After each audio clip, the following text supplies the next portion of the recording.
Assalamualaikum warahmatullahi wabarakatuh. Perkenalkan, nama saya Lydia Fitriani dengan NIM F1B02310072, anggota dari kelompok 3. Nah, di sini saya akan memperkenalkan anggota kelompok 3, yaitu adalah Budi Darmawan dengan NIM F1B02310069. Kemudian ada saya sendiri, yaitu Lydia Fitriani dengan NIM F1B02310072. Ada Muhammad Nuruli Anwar Salam dengan NIM F1B02310082. Kemudian ada Naufal Parwahanid dengan NIM F1B02310084. Kemudian ada Rifki Abdullah dengan NIM F1B02310087.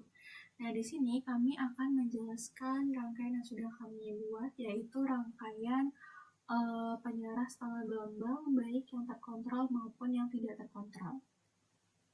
Di sini saya akan menjelaskan rangkaian yang sudah kami buat, yaitu rangkaian setengah gelombang yang tak terkontrol atau penjara setengah gelombang. Oke, jadi di sini saya akan menjelaskan rangkaian yang sudah kami buat, yaitu penjara setengah gelombang yang tak terkontrol. Nah, jadi di sini seperti biasa, di sini tuh terdapat power supply atau sumber tegangannya itu kita gunain AC karena kan kita mau mengarahkan tegangannya. Terus tegangan juga dan juga arusnya. Nah, di sini di power supply ini kita hubungkan dengan sensor tegangannya supaya kita tahu tegangan inputnya itu gelombangnya akan seperti apa. Nah, kemudian setelah itu di sini untuk power supply-nya juga terhubung dengan dioda. Kenapa kita pakai penyarahnya itu dioda? Karena kita kan akan membuat rangkaian penyarah setengah gelombang yang tak terkontrol, maka kita pakai dioda karena kita tidak perlu memicu atau memberikan getaran atau trigger ke diodanya sendiri gitu. Nah, setelah itu kita juga hubungkan dengan osiloskop atau skop ini. Fungsinya adalah supaya kita bisa melihat gelombangnya itu seperti apa. Kemudian di sini juga terdapat sensor untuk arusnya atau untuk gelombang arusnya. Terus kita hubungkan dia ke osiloskop atau skop ini. Terus untuk bebannya sendiri kita pakai atau kita gunakan beban resistif. Nah, di beban resistif ini juga kita menghubungkannya dengan sensor tegangan agar kita tahu tegangan outputnya itu gelombangnya akan seperti apa. Nah, ini dia hasil dari gelombangnya. Jadi kan di sini ada 3 gelombang.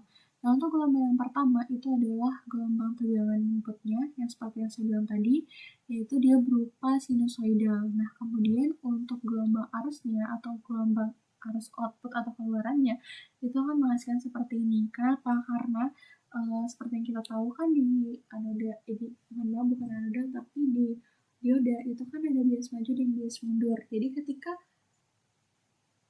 positif dari sumber itu dia masuk ke anoda, maka dia akan menghasilkan gelombang atau setengah gelombang seperti ini. Sedangkan kalau misalkan dari dia masuk ke katode atau positifnya dari sumber itu masuk ke katode, maka dia akan tidak menghasilkan apa-apa atau datar seperti ini. Nah, begitu juga yang ada di tegangan. Ketika tegangan positif dari sumber itu masuk ke anoda, maka dia akan menghasilkan gelombang atau setengah gelombang seperti ini. Kemudian jika tegangan dari sumber itu dia masuk ke katode, maka dia akan menghasilkan datar seperti ini atau 0. Baik, jadi di sini saya akan menjelaskan rangkaian yang sudah kami buat, yaitu untuk rangkaiannya ini adalah rangkaian penyarah setengah gelombang yang terkendali dengan beban resistif. Nah, jadi di sini kita simulasinya menggunakan Simulink. Nah, saya akan jelaskan yang pertama itu kita pakai tegangan inputnya, yaitu tegangan AC atau voltage source, yang dimana dia bakalan terhubung dengan penyarah dan juga beban resistif. Nah, di sini terdapat 3 sensor, yaitu ada sensor tegangan, kemudian sensor arus, dan juga sensor tegangan lagi. Nah, untuk sensor yang pertama ini atau bisa kita sebut voltage measurement, yang dimana ini tuh dia akan memberikan nilai dari tegangan inputnya, tapi karena di sini kita tidak menggunakan display untuk memperlihatkan nilainya, maka dia akan memperlihatkan gelombangnya saja. Karena di sini untuk skop sendiri atau osiloskop ini dia akan memperlihatkan gelombang yang akan dihasilkan dari rangkaian ini. Nah, kemudian di sini kita menggunakan thyristor. Kenapa kita gunakan thyristor? Karena kita akan membuat yang namanya rangkaian penyearah terkendali atau rangkaian penyearah setengah gelombang terkendali. Nah, untuk itu maka kita gunain yang namanya thyristor. Karena kalau misalkan kita gunain dioda biasa, itu dia dioda biasa itu tidak perlu menerima trigger dari false generator. Jadi dia tidak bisa dikendalikan gitu. Nah, sehingga di sini ini kan terdapat false generator. Nah, false generator ini dia itu berfungsi sebagai pemicu atau pentrigger untuk gate-nya, sehingga nanti dengan pemicu ini gate ini tuh dia bakalan bisa nyala sehingga nanti terjadinya penyearah. Nah, kemudian di sini kita juga gunain beban resistif. Nah, seperti yang saya bilang tadi, di sini juga terdapat osiloskop, yang dimana fungsi dari osiloskop ini adalah untuk memperlihatkan gelombangnya. Nah, selanjutnya itu adalah ini bentuk gelombang dari rangkaian yang sudah kita buat tadi. Nah, di mana hasil dari gelombang atau simulasi ini itu kita tunjukkan 3 gelombang. Nah, gelombang yang pertama ini dia merupakan input term atau tegangan input yang kita pakaikan tadi di sumber atau di voltage source-nya. Terus kemudian gelombang yang kedua ini dia merupakan gelombang keluaran atau arus keluaran, yang dimana arus tersebut itu tidak langsung mengalir sejak awal siklus positif, melainkan arus tersebut itu baru muncul setelah sudut penyalaan atau firing angle dari thyristor itu tercapai.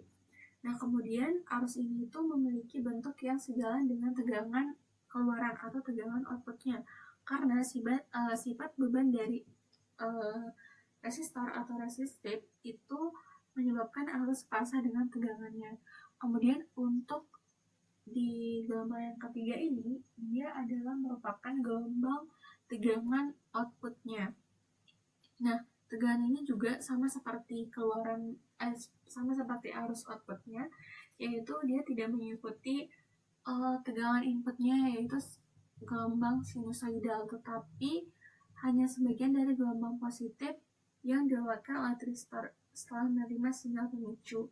Sementara pada bagian sebelum sudut penyalaan maupun saat setelah siklus negatif, itu tegangan beban bernilai 0. Sehingga bisa dilihat tegangannya itu kan, bukan tegangannya tapi gelombangnya akan seperti ini. Nah, mungkin itu saja yang bisa disampaikan di penyiar setengah gelombang ini. Sekian dan terima kasih. Wassalamualaikum warahmatullahi wabarakatuh.